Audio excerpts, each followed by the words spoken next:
سلام عرض می‌کنم خدمت دوستان و دوستی درخواست کرده آهنگ هوای گریه که چند سال پیش آقای همایون شجریان خوندن به یاد شادروان سیمین بهبهانی که شعرش از خود سیمین بهبهانی از ایشون یه مدت تنظیم کردن شعر رو و آهنگش از محمد جواد ضربیان هست. به نظر من آهنگ بسیار زیبایی هست و ارکسترم که میزنه خیلی ارکستر خوبی هست، خیلی زیبا میزنن این آهنگو و من این آهنگو خیلی دوست دارم و سعی میکنم نشون بدم که چجوری خودم یاد میگیرم آهنگا رو و اونجوری که یاد میگیرم آهنگو میذارم باش میزنم، یه مدار مثلا گامش دستم بیاد و اینا و بعد مثلا چندی بار میزنم، بعد سعی میکنم ببینم با صدای من مثلا چه نوتی میخوره، یکم بالا پایینش میکنم. معمولا صدای آقای شجریان، آقای همایون شجریان صدای تنور نسبتا بالایی هم هست و بنده مثلا صدام تقریبا نزدیک بریتون بیس هست و باید همیشه چند نوت پایین تر بیارم. دقیقا نمیدونم مثلا چند نوت باید پایین بیارم که راحت بخونم، ولی این خود آهنگان یکم گوش کردم میتونم از 3 تا آکورد یا 4 تا آکورد استفاده کنم، بهتون میگم چه آکوردهایی خواهد بود. جی شارپ یا سول دیز، سی شارپ ماینر یا دو دیز مینور، ای یا لا و خدمت شما شود که اف شارپ ماینر یا فا دیز مینور. فکر کنم با این 4 تا آکورد بتونید آهنگو بزنید و من آهنگو گوش میکنم باشم تو میزنم. لطفا صبر داشته باشین، تو موسیقی باید صبر داشته باشه آدم تا چیزی یاد بگیره و من سعی میکنم همه اون ارکستر زیاد میزنه، صداهای زیادی هست، سعی میکنم به قول معلوم اون لوپ مطلب و اون ملودی اصلی رو بیارم توی واسه گیتار. بریم جلو.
خب این آهنگ رو گذاشتیم و خدمت شما عرض شود که آکوردهایی که استفاده کردیم جی شارپ یا همون سول دیز و سی شارپ ماینر یا دو دیز مینور و ای یا لا. بیشتر من اینها رو استفاده کردم، ولی خب واسه صدای بنده اینا به درد نمیخورن و باید آکورد رو عوض کنم و عقب ببرم، یعنی بمترش بکنم. درنچه ما میایم از حساب خدمت شما شو از نوت جی شارپ یا بگیم سول دیز اینو میبریم تا نوت ره. بعد آکوردهایی که اونجا استفاده میکنیم میشه ره یا دی، جی ماینر یا بگیم سول مینور و ای فلت یا می بمول و بعضی جاها سی ماینر یا دو مینور. از اینا فکر کنم استفاده بکنیم که مثلا به صدای بنده نسبتا خوب در بیاد. و این آواز رو من با این آکوردهایی که الان گفتم میخونم و نمیدونم چقدر دقیق بتونم بخونم، چون تقلید نمی کنم زیاد که مثلا دقیق گوش کنم بخونم و اینا. فعلا این کار دیگه زیاد نمی کنم. قدیم اینطوری یاد میگرفتم، یعنی دقیق مثل اون خواننده سعی میکردم بخونم، ولی الان دیگه خودم سعی میکنم یه خوردم هر جوری به طبع خودم میخوره بخونم و اینو میخونم و میرم جلو. و آکورداشم فکر کنم قبلا هم واسهتون گذاشتم توی اینترنت، ولی که اگه نداشتم دوباره واسهتون میذارم. فکر کنم گذاشتم، حالا یه لینک میذارم بهش. خدمت شما شاید میریم جلو و این آهنگو میزنیم.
نبستم به کس دل، نبسته کس به من دل، چو تخت پاره بر موج رها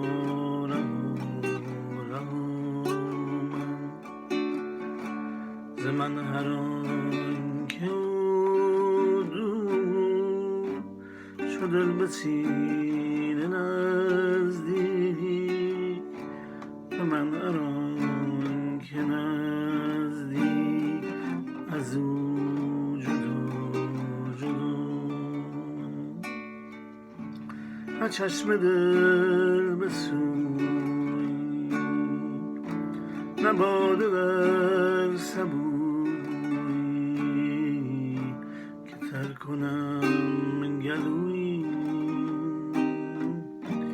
به یاد آشنا من، به یاد آشنا من.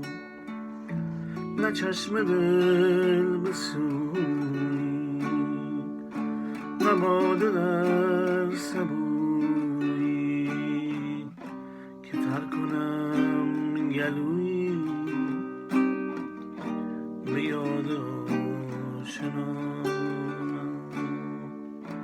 میاد آشنامم.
ستاره ها نهفتند در آسمان ابری، دلم گرفت ای دوست هوای گریه با من، هوای گریه با من.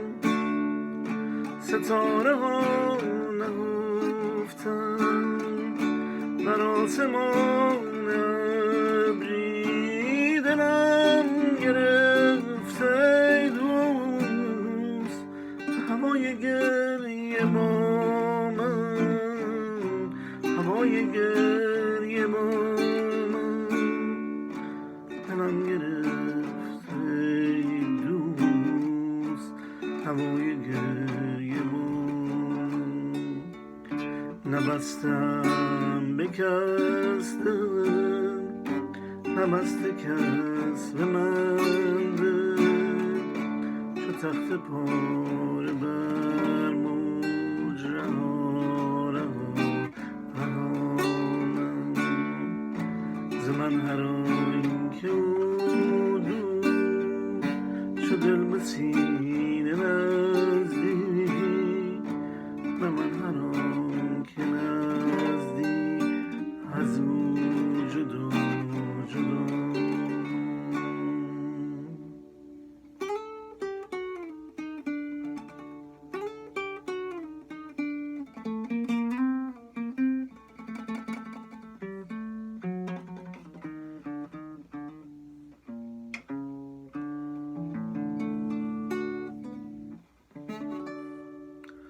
خب امیدوارم اون دوستایی که درخواست کرده من این آهنگو بهشون یاد بدم کمکی بهشون شده باشه. آکوردا رو همونطور گفتم هستش، فکر کنم توی تلگرام گذاشتم، ولی یه لینک اینجا واسش میذارم، اگرم نباشه دوباره میذارم توی تلگرام. بعضا فکر کنم یه موقعی گذاشته بودم چند روز پیش. خدا نگهدار همگی.